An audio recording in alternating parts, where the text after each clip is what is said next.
నెల్లూరు జిల్లాలో ఆధ్యాత్మిక వైభవం వెల్లివిరుస్తోంది. పెన్నా నది తీరాన వెలిసిన ఉత్తర శ్రీరంగ క్షేత్రం శ్రీ తల్పగిరి రంగనాథ స్వామివారి నవాహినిక బ్రహ్మోత్సవాలు అంగరంగ వైభవంగా ప్రారంభమయ్యాయి. ఈ సందర్భంగా మంత్రి నారాయణ స్వామివారికి పట్టు వస్త్రాలు సమర్పించి మొక్కులు చెల్లించుకున్నారు.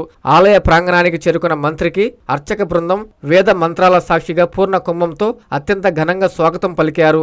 గర్భాలయంలో రంగనాయక స్వామికి నిర్వహించిన ప్రత్యేక పూజల్లో పాల్గొన్న మంత్రి లోక కళ్యాణం కోసం, రాష్ట్ర అభివృద్ధి కోసం ప్రార్థించారు. ఫిబ్రవరి 26 నుండి మార్చి 8 వరకు జరిగే ఈ బ్రహ్మోత్సవాలకు భక్తులు వేల సంఖ్యలో తరలివచ్చి స్వామివారి కృపా కటాక్షాలు పొందాలని, భక్తుల సౌకర్యార్థం అన్ని ఏర్పాట్లు యుద్ధ ప్రాతిపదికన పూర్తి చేశామని మంత్రి ప్రకటించారు. ఈ కార్యక్రమంలో mayor Devarakonda Sujatha, deputy mayor Roop Kumar Yadav, మాజీ మున్సిపల్ చైర్పర్సన్ తాళ్లపాక అనురాధ, మాజీ జెడ్పీటీసీ విజేతారెడ్డి, ఆలయ ఈవో శ్రీనివాసులు రెడ్డి, లెక్కల వెంకారెడ్డి, అధికారులు, ముఖ్య నేతలు తదితరులు పాల్గొన్నారు.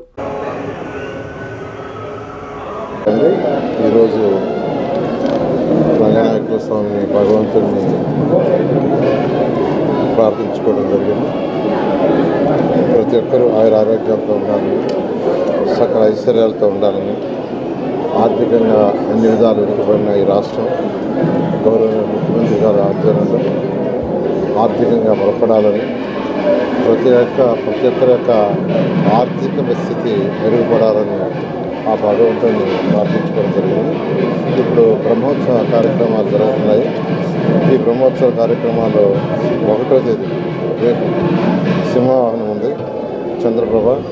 2వ తేదీ పల్లకి హనుమంత సేవ, 3వ తేదీ బంగారు గరుడ సేవ, పూలంగి సేవ, అదేవిధంగా 4వ తేదీ కళ్యాణోత్సవం, 5వ తేదీ రథోత్సవం, 6వ తేదీ తెప్పోత్సవం, 7వ తేదీ పుణ్యకోటి విమానం, 8వ తేదీ పుష్పయాగం. ఈ విధంగా ఏదైతే ఆచారాల ప్రకారం, సాంప్రదాయాల ప్రకారం నిర్ణయించడం జరుగుతుంది. దానికి సంబంధించిన అన్ని ఏర్పాట్లు ఈరోజు అటు కమిటీ వారు, అధికారులు అందరూ చేశారు.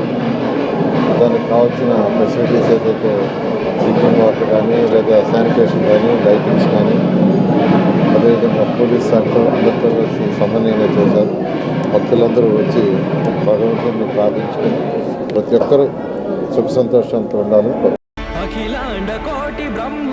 శ్రీ తల్పగిరి రంగనాథ స్వామి దేవస్థానం, రంగనాయకులపేట, నెల్లూరు. బ్రహ్మోత్సవ ఆహ్వానము ఫిబ్రవరి 26వ తేదీ నుండి మార్చి 8వ తేదీ వరకు. ఫిబ్రవరి 26వ తేదీ సాయంత్రం 5:30 అంకురార్పణ, మార్చి 2వ తేదీ రాత్రి 9 గంటలకు హనుమంత సేవ, 3వ తేదీ రాత్రి 10 గంటలకు బంగారు గరుడ సేవ, 4వ తేదీ సాయంత్రం 7 గంటలకు కళ్యాణోత్సవం, 5వ తేదీ ఉదయం 8:30 రథోత్సవం తిరుత్తేరు, 6వ తేదీ సాయంత్రం 6:30 తెప్పోత్సవం జరుగును.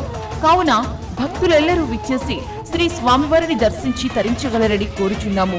దేవస్థానం అభివృద్ధికి సహాయ సహకారాలు అందిస్తున్న రాష్ట్ర పురపాలక శాఖ మంత్రివర్యులు గౌరవనీయులు శ్రీ పొంగూరు నారాయణ గారికి, రాష్ట్ర దేవాదాయ శాఖ మంత్రివర్యులు గౌరవనీయులు శ్రీ ఆనం రామనారాయణ రెడ్డి గారికి, లోక్సభ సభ్యులు గౌరవనీయులు శ్రీ వేమిరెడ్డి ప్రభాకర్ రెడ్డి గారికి కృతజ్ఞతలు. ఇట్లు ఆళ్ల శ్రీనివాసరెడ్డి, కార్యనిర్వహణ అధికారి.